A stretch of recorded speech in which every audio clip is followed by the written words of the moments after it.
आते हैं और बिना सरस्वती में स्नान किए वापस चले जाते हैं। अब ये स्नान होगा कैसे? बताएगा कौन कि भैया हाथ पकड़ के ये है सरस्वती नदी, यहां डुबकी लगाओ। आप घाट पर जाओगे तो आपके पास पंडे पहुंच जाएंगे, पुजारी पहुंच जाएंगे, यहां चढ़ाओ, यहां दूध डालो, यहां जल डालो, यहां ये करो। लेकिन क्या कोई बताएगा कि सरस्वती नदी कहां पर है? यहां संत जन बताते हैं। सरस्वती का मतलब क्या होता है? आप जब याद करिए, जब आप छोटी कक्षा में थे, चौथी, पांचवी, पहली, दूसरी, तो सरस्वती किसे कहते थे? विद्या को। विद्या मतलब ज्ञान। जो ज्ञान है वही सरस्वती है। और ये ज्ञान, ये सरस्वती आज यहां हर पंडाल में बह रही है। सरस्वती का मतलब ज्ञान है केवल,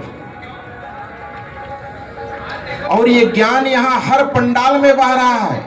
और ये 12 महीना नहीं बहेगा। कितने महीना बहेगा? केवल 1 महीना, 12 जनवरी से 12 फरवरी तक। उसके बाद यहां सरस्वती नदी देखने को नहीं मिलेगी। लेकिन बंधुओं, विडंबना है, दुख है, इस लोग यहां आते तो कितने लाखों हैं, करोड़ों हैं, लेकिन सरस्वती का दर्शन कर ही नहीं पाते हैं, जान ही नहीं पाते कि सरस्वती नदी है कौन, उसमें स्नान कैसे किया जाता है। लोग तो बस इस पंडाल से उस पंडाल, उस पंडाल से उस पंडाल, लोगों के आके बताते हैं कि मैं इतना दूर तक गया, वहां तक गया था, वहां उनका पंडाल लगा, वहां अमुक, वहां अमुक। लेकिन जो ज्ञान की नदी है, जो ज्ञान का स्नान है, उससे अछूते रह जाते हैं। बंधुओं, जरूरत है कि हम उस सरस्वती नदी को ढूंढें, उस सत्संग को ढूंढें, उस ज्ञान को ढूंढें और उसमें निमज्जन करें, उसमें स्नान करें। सब यहां ढूंढ ही रहे हैं और किसी को मिल नहीं रहा।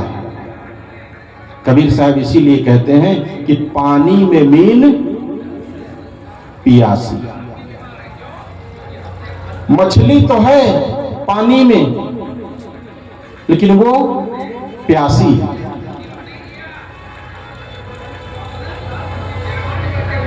वो मछली कोई और नहीं है, हम ही है वो मछली।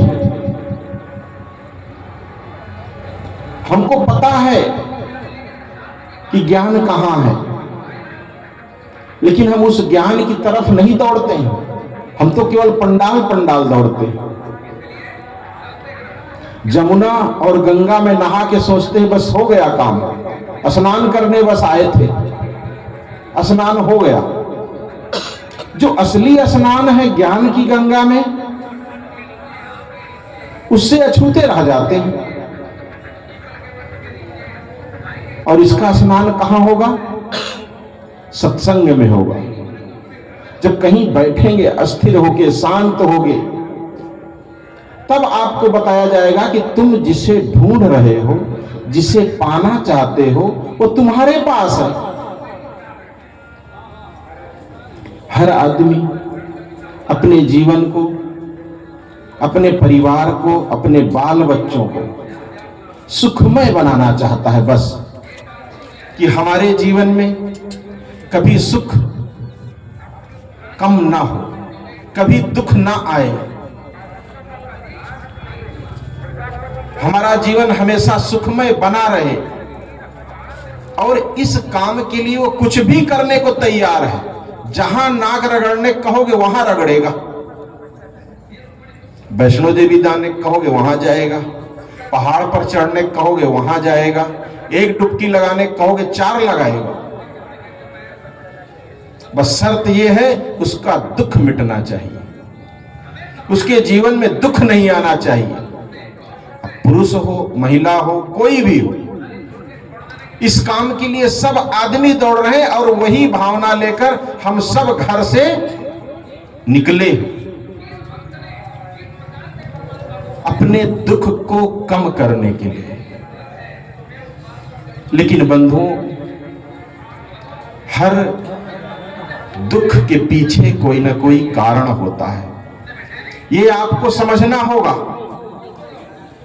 दुख मिटेगा आपका, बस आपको तरीका जानना होगा, वो टेक्निक जाननी होगी कि उसको खत्म कैसे किया जाए। वो तरीका केवल संतों के पास है। वो संत आपको बता सकते हैं कि आपका दुख कैसे कम किया जाएगा, कैसे दूर किया जाएगा। बाहर आप स्नान करके, भगवान का दर्शन करके, परमात्मा का दर्शन करके सोचे कि हमारा दुख दूर हो जाए, हमारी समस्या का समाधान हो जाए, तो ये कभी संभव नहीं है। इसको तो करते करते आपके बाल काले से सफेद हो गए। हमारे दादा बाबा सब चले गए यही सोचते सोचते। किसी का कम हुआ, कारण समझना होगा। कारण क्या है आखिर? पहले क्या समझना होगा कि दुख आता कहां से।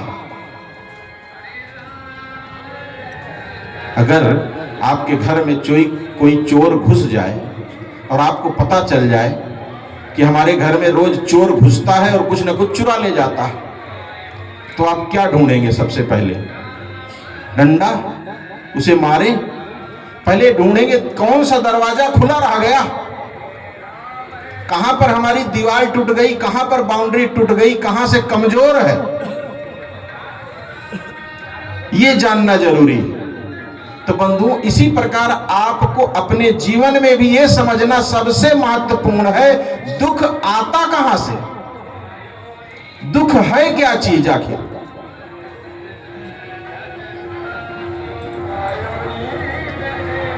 थोड़ा दिमाग लगाएं कि कहां से आता है दुख। बड़े बड़े दुख आपके जीवन में आए होंगे।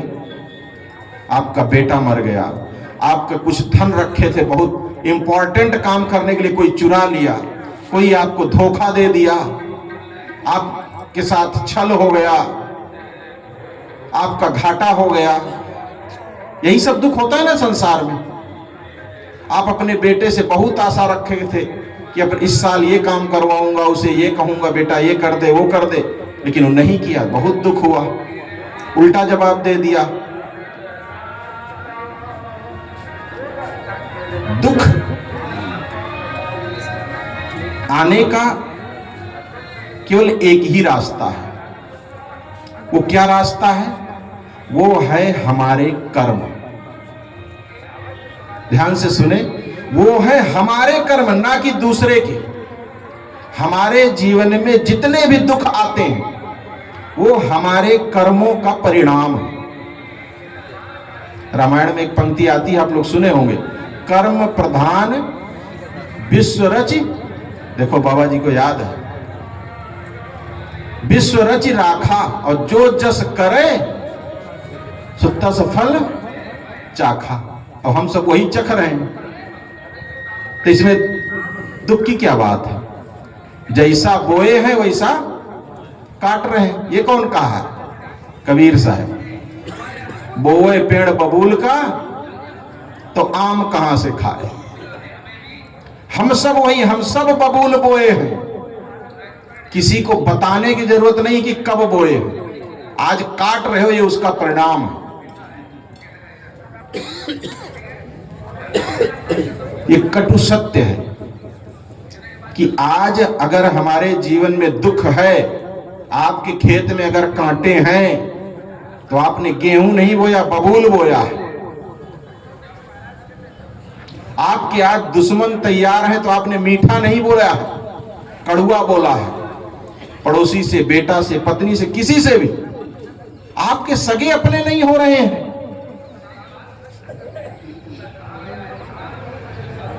ये सब करने वाले केवल हम हैं। कोई दूसरा नहीं। हम कुछ भी करते हैं बंधुओं तो एक बीज बोते हैं। खेत में लोग बीज बोते हैं ना, बढ़िया बढ़िया फसल खेत तैयार करते हैं, कई बार जोतते हैं, पानी डालते हैं, नमी लाते हैं, फिर उसमें बीज बोते हैं। फिर कुछ दिन बाद अंकुर आता है, फिर पानी डालते हैं, खाद डालते हैं, उसकी सेवा करते हैं, फिर उसमें से फल निकलता है। इसी प्रकार बंधुओं हम कुछ भी करते हैं, कुछ भी कह रहा हूं, कुछ भी। एक आदमी गिर गया है, आप उसे उठा दीजिए, ये भी आप एक बीज बो रहे हैं। एक आदमी गिर गया, एक लाता और मार दीजिए, ये भी आप बीज बो रहे हैं।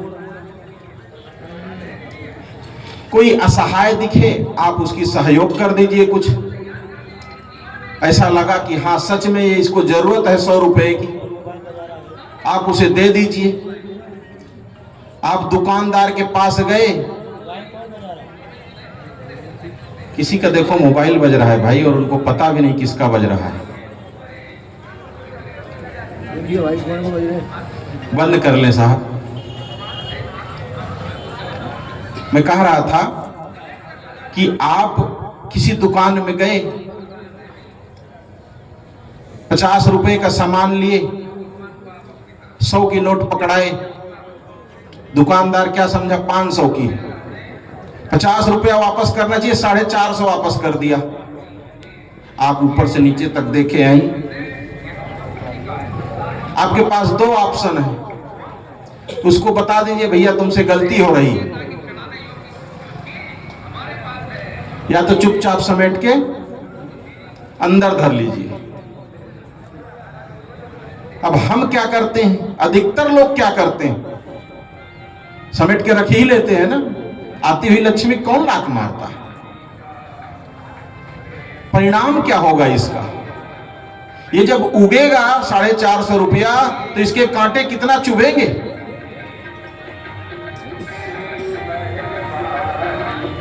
ये आदमी बीज बोता है, और ये बीज रहता तो एक ही है भाई, लेकिन जब ये उगता है तो बहुत सारा होता है। एक गेहूं का पेड़ लगाओ, उसमें एक ही थोड़े, कम से कम 200-300 गेहूं निकलेंगे। आज किसी की आप एक थप्पड़ मार दो किसी को, या 1 रुपए की हानि कर दो, 100 रुपया किसी का चुरा लो, आपको क्या लगता है उतना ही देना पड़ेगा? सूद ब्याज सहित कई गुना ज्यादा देना पड़ेगा, और जो आप मेहनत से कमाए उसको भी देना पड़ेगा साथ में, वो भी जाएगा लेकर के वो। और यही हो रहा है, इसी से आदमी परेशान है कि दुख खत्म काहे नहीं होता। गेट तो हम बंद ही नहीं कर रहे हैं ना, दुख किधर से आता जहां से है वो बंद ही नहीं कर रहे हैं हम, अभी करना बंद ही नहीं कर रहे हैं हम, अपने आप को सुधार कर ही नहीं रहे कर्मों का। जब तक गलत कर्म नहीं बंद करेंगे तब तक दुख के दरवाजे नहीं बंद होंगे। और जीवन को कितनी भी डुबकी लगा लें, कितना भी सत्संग सुन लें, कितने भी पर्वतों की यात्रा कर लें, कितनी भी नाक रगड़ लें, इसको कोई कम नहीं कर सकता। हिंदुस्तान में 140 करोड़ लोग हैं लगभग, 140 करोड़ में लगभग कहते हैं 40 से 45 करोड़ लोग स्नान करेंगे यहाँ। सबके दुख खत्म हो जाए तो कितनी बड़ी बात है? अब अगर दुख खत्म होने लगे तो सबको डुबकी लगा लेना चाहिए, 140 को भी। लेकिन क्या कम होता है? यहां आने के बाद कईयों के पर्स कट जाएंगे, कईयों के क्या चोरी हो जाएगी, कईयों क्या हो जाएगा, कितना दुख हो जाएगा उन्हीं को। किसी के संगी बिछुड़ जाएंगे जो मिलेंगे ही नहीं जिंदगी भर। लोग दुख कम करने आते हैं और दुख और बढ़ जाता है। बंधुओं, दुख कम करने का एक ही तरीका है कि हम अपने कर्मों को सुधारें, गलत कर्मों को छोड़ दें, दुख आना बंद हो जाएगा। लेकिन तुरंत नहीं बंद होगा, क्योंकि आप बहुत कुछ कर चुके हैं, बहुत कुछ अहित कर चुके हैं, आप बहुत कुछ गलत कर चुके हैं, बहुत सारी गालियां लोगों को दे चुके हैं। वो सब भोगना पड़ेगा आपको, अभी नहीं तो अगले जन्म में। उससे कोई नहीं बचा सकता है। और अगर कोई बचा दे आपको इन दुखों से, अगर कोई आपको आपके किए हुए गलत कर्मों के परिणाम से अगर कोई बचा दे, तो उसके लिए कौन सा शब्द ढूंढूं मैं?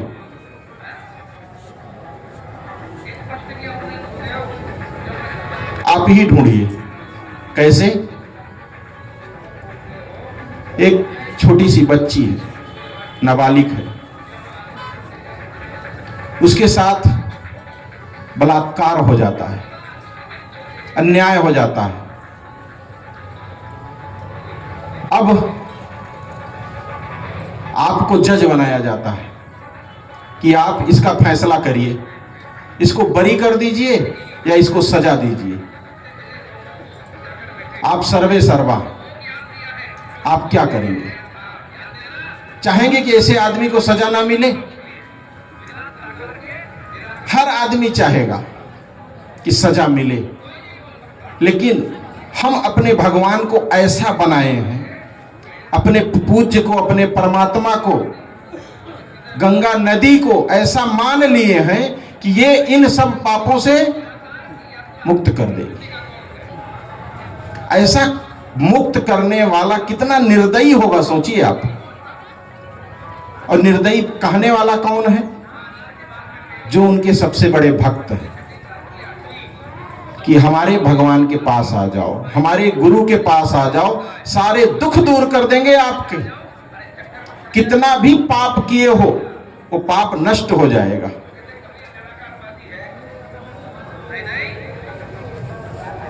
हमारे पास शब्द नहीं है ऐसे व्यक्ति के लिए।